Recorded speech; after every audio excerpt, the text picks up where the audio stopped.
पिछले 2 वर्षों से जिला सोलन पुलिस नशा माफिया, चोरों और जो सामाजिक तत्वों के खिलाफ कार्रवाई करते हुए कन्वेंशन में भी अपना अच्छा कार्य कर रही है।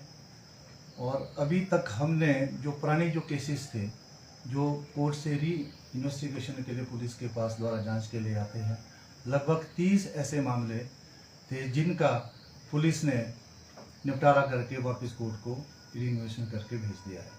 जैसा कि हमारे पास सबसे जो पुराना जो केस है वो वर्ष 1999 का है।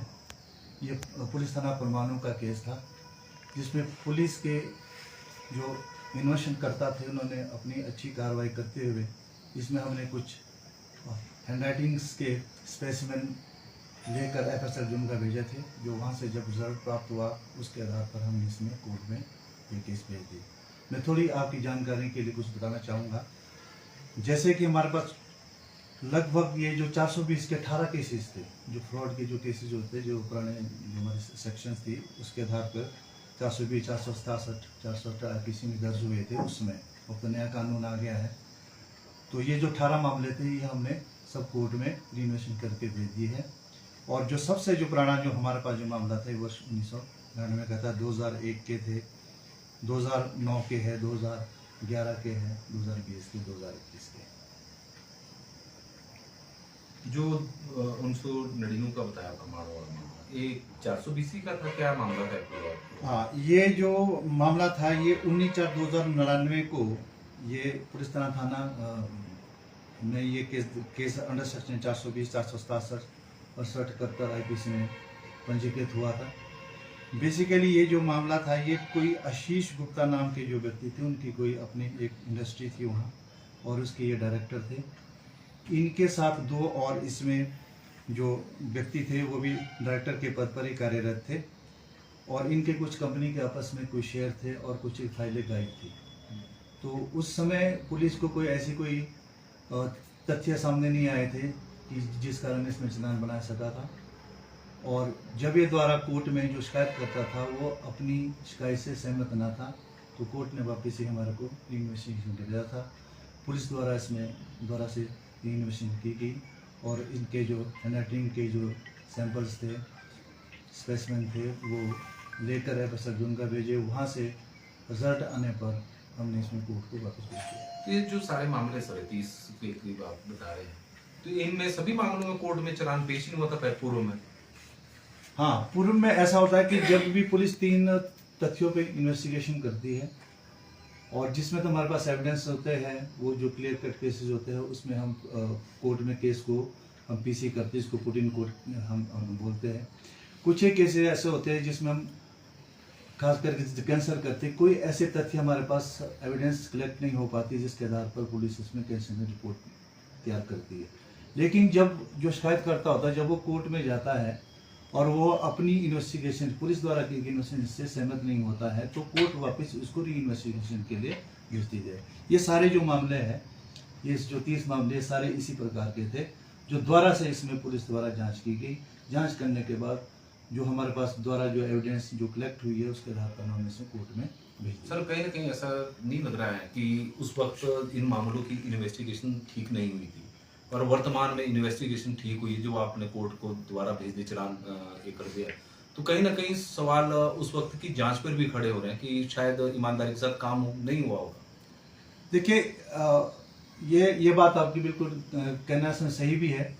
और कई बार ऐसा होता है कि जो शिकायतकर्ता जो होता है, अगर पुलिस ने एक अच्छी जांच भी की है और कोई ऐसे एविडेंस प्राप्त नहीं हुआ है मौके से, या कोई साइंटिफिक है या फिजिकल एविडेंस है, फिर भी जो शिकायतकर्ता होता है सहमत नहीं होता है, लेकिन कोर्ट फिर भी द्वारा उस ही इन्वेस्टिगेशन को द्वारा से ही जांच के लिए भेज जाती है। और जो द्वारा फिर पुलिस ये सोच के देखती है कि भी इसमें हमने एविडेंस क्या कलेक्ट करनी है। तो एक एविडेंस हमारी होती है कि एक व्यक्ति होता है जो पर्टिकुलर किस चीज़ को देखता करता है, उसके नकल को वो कोर्ट में मुकर भी जाता है। लेकिन जो फिजिकल एविडेंस जो हमारे एक डॉक्यूमेंट्री एविडेंस होती है वो कभी झूठ नहीं बोलती है। तो इसलिए जैसे ये 1999 का जो केस हम आपको बता रहे हैं, ये एक डॉक्यूमेंट्री एविडेंस हमने द्वारा से ये कलेक्ट की है।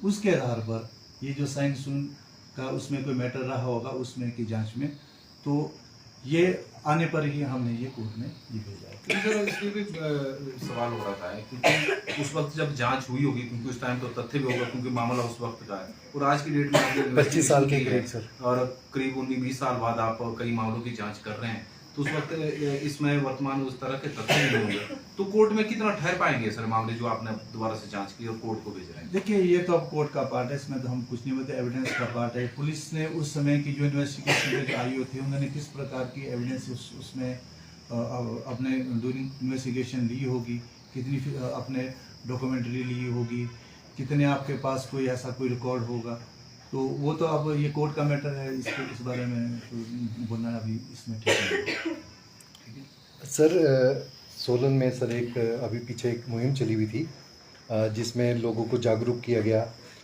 टेस्ट की गई, आंखें टेस्ट की गई बाईपास पर सर, ये थी क्या मुहिम थी, कितने के लोगों की करीब आंखें चेक की गई और क्या उद्देश्य था जी? देखिए, उद्देश्य तो एक आमतौर पर साफ सी बात है कि जब भी ड्राइविंग लाइसेंस जब बनता है, आपको पता ही है कि एक मेडिकल सर्टिफिकेट भी होता है, आईज भी टेस्ट की जाती है। इसका रीज़न ये है कि कोई दुर्घटना ना हो, ठीक है। और समय समय पर देखो 40 ईयर्स के बाद भी दोबारा से मेडिकल होता है, मेडिकल होने के बाद आपकी आइज़ को चेक किया जाता है। जैसे जैसे एज बढ़ती है, एज के अनुसार आपकी आइज़ में भी फर्क पड़ता है। तो हमारा मेन कारण इसका यही था कि दुर्घटना कम से कम हो, ठीक है। अगर किसी की आइज़ में कोई ज़्यादा तकलीफ, ज़्यादा दर्द या ज़्यादा कोई ऐसा रंग के ऊपर ज़्यादा होता है, तो उन चीज़ों को देख के मद्देनजर रखते हुए हमने इनके साथ सीएमओ साहब के साथ अपने साथ में टाई अप करके डॉक्टर बताया था, लोगों को थोड़ा सा बताया गया कि भी आपकी आइज़ थोड़ी वीक है, तो उस पर थोड़ा अपना ध्यान दें। सर इसमें कुछ 8 मामले हाँ, बहुत सारे इसमें जो हमारे जो डीएसपी साहब है जो ट्रैफिक को देखते थे, वे उसमें थे वहाँ पे मौके पे।